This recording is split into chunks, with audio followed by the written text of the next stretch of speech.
¿De dónde viene tu fuerza? El título del mensaje es ¿en dónde crees que está la razón de tu fuerza? Y vamos a poner en pantalla la lectura bíblica en el libro de Jueces, capítulo 16, versos 15 al 17.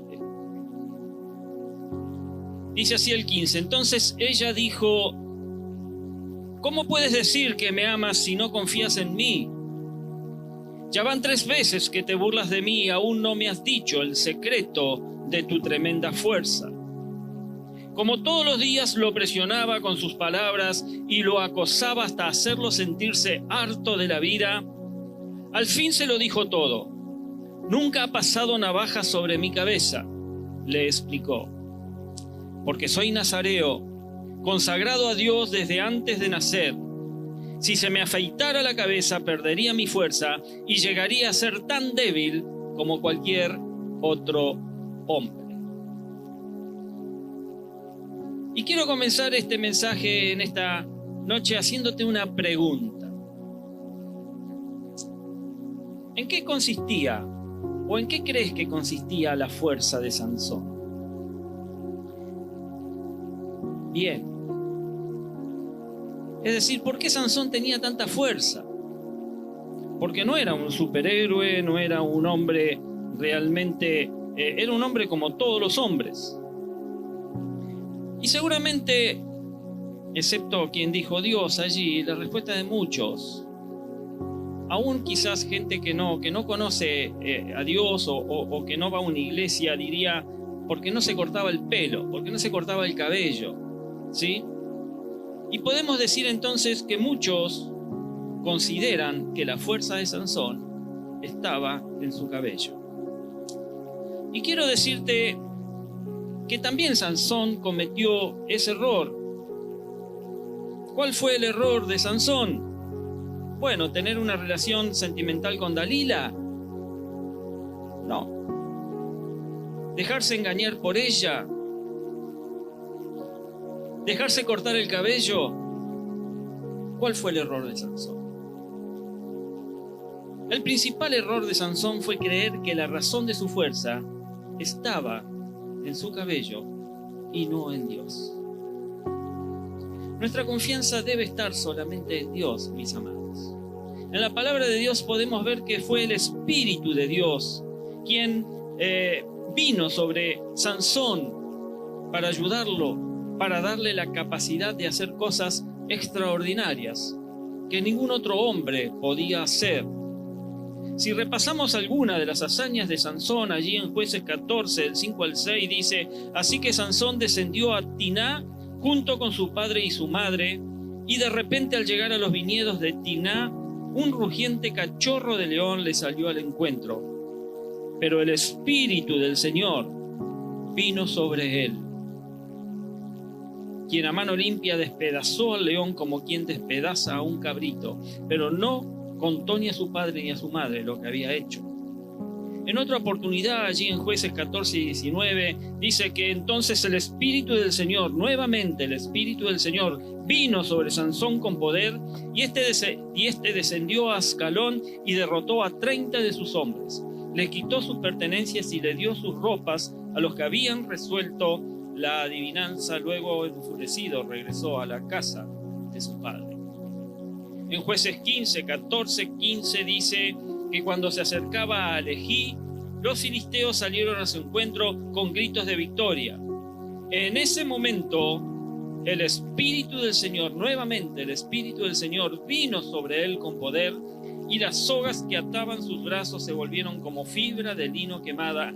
Además, las ataduras de sus manos se deshicieron, y al encontrar una quijada de burro que todavía estaba fresca, la agarró y con ella mató a 1000 hombres. Hazañas de Sansón.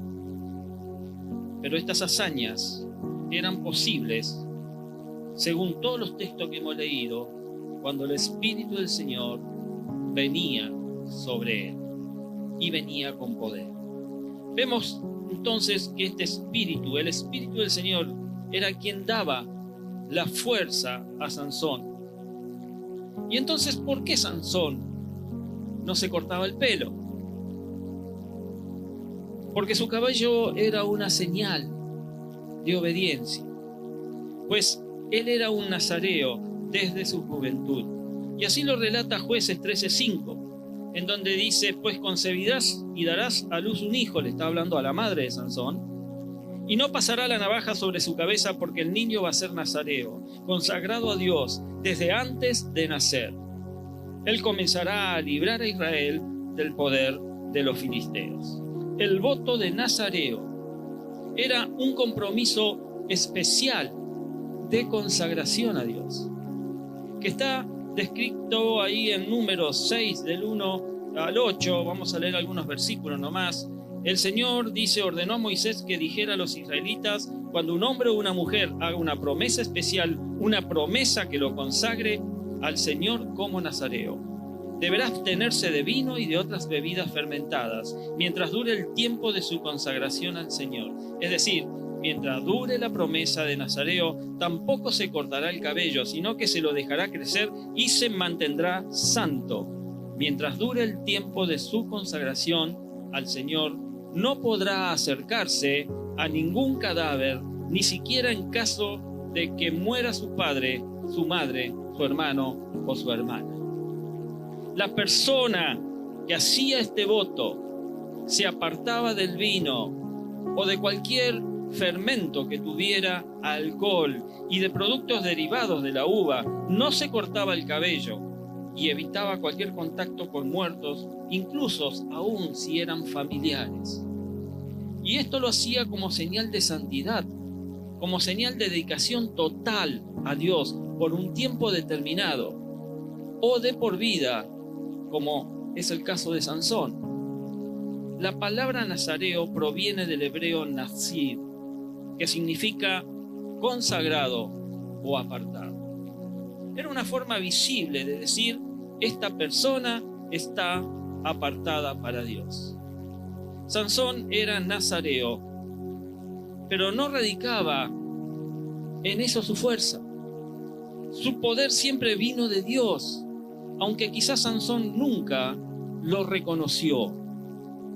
Y podemos ver en la Biblia que cuando Sansón expresó que la razón de su fuerza era su cabello y no Dios, el Señor ya no lo respaldó, el Señor ya no lo fortaleció, porque no reconoció que la razón de sus victorias, la razón de sus hazañas, de su poder, no era su cabello, ni su voto nazareo, sino absolutamente era el Señor.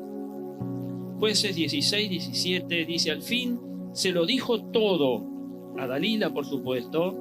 Nunca ha pasado navaja sobre mi cabeza, le explicó, porque soy nazareo consagrado a Dios desde antes de nacer. Si se me afeitara la cabeza, perdería mi fuerza y llegaría a ser tan débil como cualquier otro hombre. Y esto sucede luego más adelante en Jueces 16:20. Dalila dice: luego ella gritó: Sansón, los filisteos se lanzan sobre ti. Sansón despertó de su sueño y pensó: me escaparé como las otras veces y me los quitaré de encima. Pero no sabía que el Señor lo había abandonado. Lastimosamente, mis amados, Sansón comprendió y reconoció que su fuerza no venía de su cabello ni por ser un nazareo, sino que provenía de Dios. Cuando ya fue demasiado tarde, él se da cuenta de esto. Entonces él invocó la fuerza y el poder del Señor para morir junto con los filisteos. Jueces 16:28-30 dice: entonces Sansón oró al Señor: oh mi Señor y Dios, acuérdate de mí. Oh Dios, te ruego que me fortalezcas solo una vez más. Déjame de una vez por todas vengarme de los filisteos por haberme sacado los ojos. Luego Sansón palpó las dos columnas centrales que sostenían el templo y se apoyó contra ellas, la mano derecha sobre una y la izquierda sobre la otra, y gritó: muera yo junto con los filisteos. Luego empujó con toda su fuerza.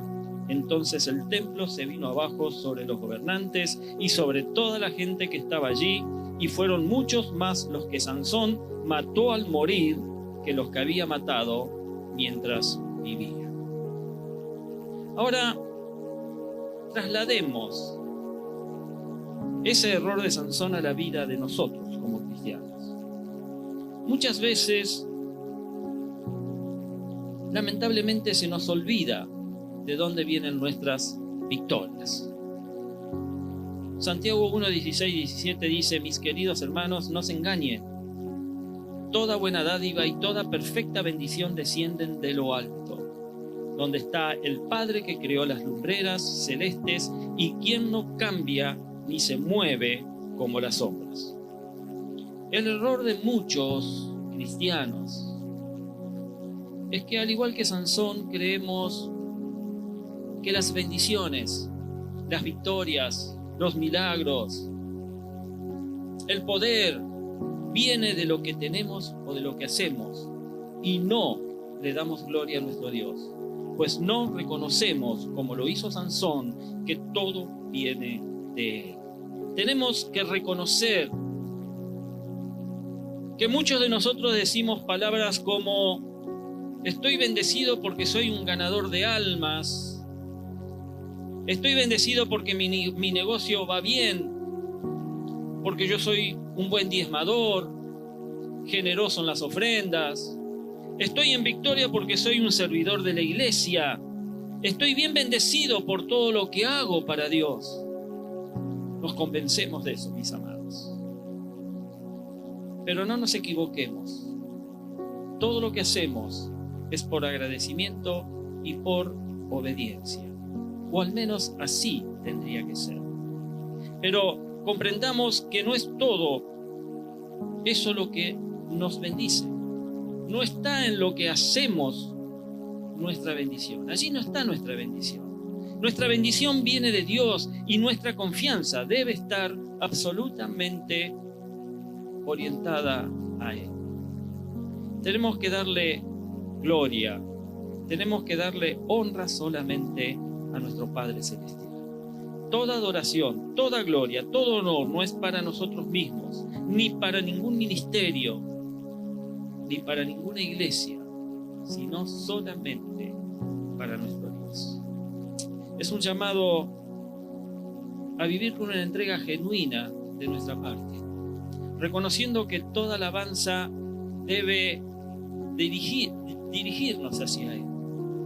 Todo pensamiento debe dirigirnos hacia Él.